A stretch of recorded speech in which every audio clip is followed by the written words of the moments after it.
Hello, good morning guys. कैसे हैं आप लोग? उम्मीद करते हैं अच्छा ही होंगे।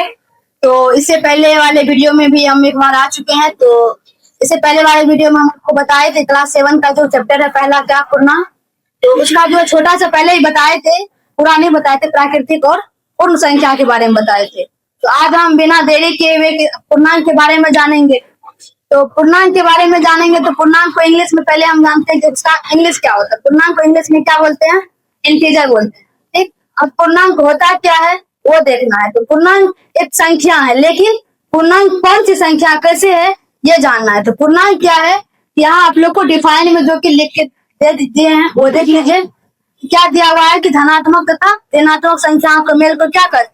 पूर्णांक कहते हैं। अब यानी कि पूर्णांक हमको बोल दे कि धनात्मक तथा ऋणात्मक संख्या के मेल को पूर्णांक कहते हैं। अब देखेंगे कैसे कौन धनात्मक है और कौन ऋणात्मक। जैसे कि आप लोग को यहाँ देखिए कि एक नंबर लाइन है। इस नंबर लाइन पे जो है यहाँ क्या होता है? 0 होता है।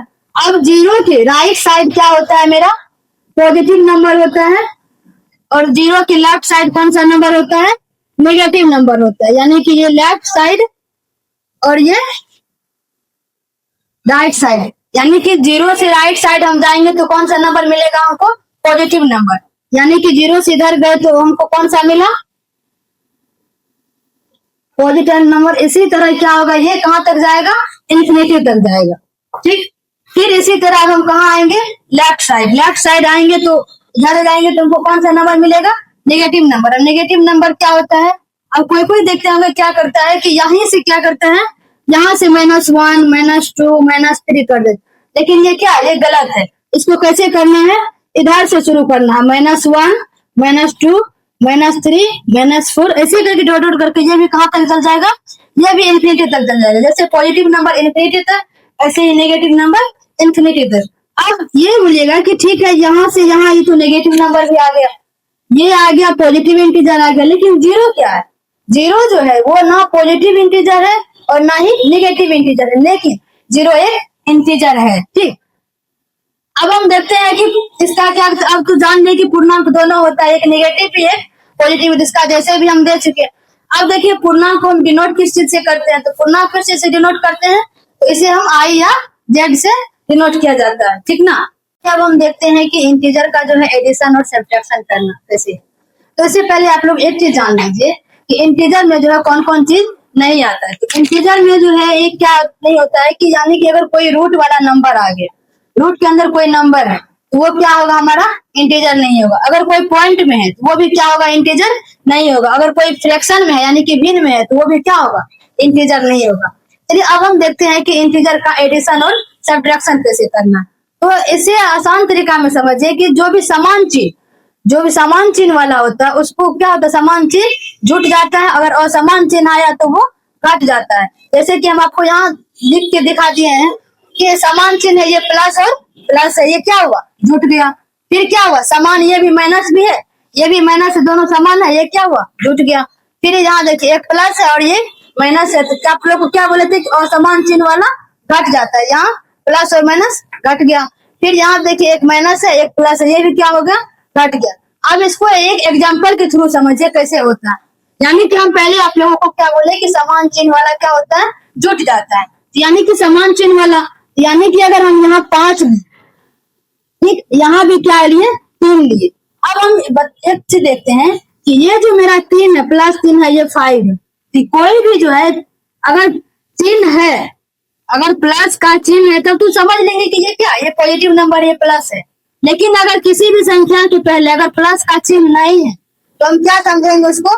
वो पॉजिटिव नंबर है, क्योंकि पॉजिटिव नंबर को लिखा प्लस को नहीं लिखा जाता। उससे क्या होता है? अगर नहीं कुछ है ना तो यहाँ पे कौन सा चिन्ह है? प्लस का। यहाँ देखिए, यहाँ जैसे हम लिए कि 5 लिए और 3 लिए, यानी इसके पहले कोई भी नंबर के जो पहले जो चिन्ह है वो उसका होता है। यानी कि ये +3 हुआ और इसके पहले कोई चिन्ह नहीं है, ये क्या है? +5 है। अब समान चिन्ह मिला तो ये क्या होगा मेरा? ये जुट जाएगा। ठीक, अब जैसे कि ये जुट गया। अब फिर एक बार देखते हैं माइनस वाला। अब यहाँ पे देखिए एक -5 लिए, एक -3 लिए। अब आप लोग को क्या बताए थे कि माइनस और समान चिन्ह वाला जुट जाता है। यहाँ पे क्या होगा? ये जुट गया, लेकिन यहाँ जुट तो गया लेकिन चिन्ह किसका होगा? चिन्ह उसका होगा जो नंबर मेरा सबसे बड़ा होगा, और जो नंबर मेरा सबसे बड़ा होगा उसका जो चिन्ह होगा, अगर प्लस होगा तो प्लस देंगे, माइनस होगा तो माइनस देंगे। यहाँ पे देखिए कि ये 5 है, ये 3 है, यानी कि 5 बड़ा है, और 5 का चिन्ह क्या है? माइनस है, यानी कि इसमें क्या हो जाएगा? माइनस होगा। ठीक, अब एक बताए थे आप लोगों को कि असमान चिन्ह वाला क्या होता है? घट जाता है। एक असमान चिन्ह वाला देखते हैं, पहले लेते हैं -4 लेते हैं, फिर एक प्लस का लेते हैं, यानी कि 3 भी। अब आप लोग को क्या बोले थे कि असमान चिन्ह वाला घट जाता है, यानी कि 4 में से 3 क्या हो? घट गया, तो कितना बचा? 1 बचा। फिर इसमें भी आप देखना है कि हम क्या बोले थे कि जो बड़ा नंबर है उसका कौन सा चिन्ह है वो देखना है। इसमें बड़ा कौन है? 4 है, और इसका कौन सा चिन्ह है? माइनस है, यानी कि यहाँ पे क्या लग जाएगा? माइनस लग जाएगा। ठीक, और एक और देखते हैं कि यहाँ जैसे कि 8 है, ठीक, यहाँ माइनस अगर 5 कर दिए, अब हम क्या बोले थे, यहाँ भी नहीं है कुछ, यहाँ क्या देखना है कि क्या है? यहाँ पे प्लस है, यहाँ प्लस है, यहाँ माइनस है, और समान चिन्ह हो गया। अगर असमान चिन्ह हो गया तो क्या होगा? घट जाएगा, यानी कि 8 में से 5 गया तो 3। अब यहाँ देखना है कि मेरा नंबर कौन सा बड़ा है। नंबर बड़ा है 8, और 8 में कौन सा चिन्ह है? तो प्लस का, यानी कि कौन सा चिन्ह लगेगा? प्लस का। और आप लोग को बोले भी थे कि प्लस जो है ज्यादातर नहीं लिखा जाता है उसको, अगर ये नहीं है इसका कुछ, इसका मतलब क्या है? या 3 लिखिए, या इसको क्या लिखिए? +3 लिखिए। तो आई होप समझ लगा, अच्छा आप लोगों को ये वीडियो लगा होगा। अगर नहीं भी लगा होगा, जो गलती होगी उसे कमेंट कीजिएगा, और चैनल को लाइक एंड सब्सक्राइब जरूर कर दीजिएगा। धन्यवाद।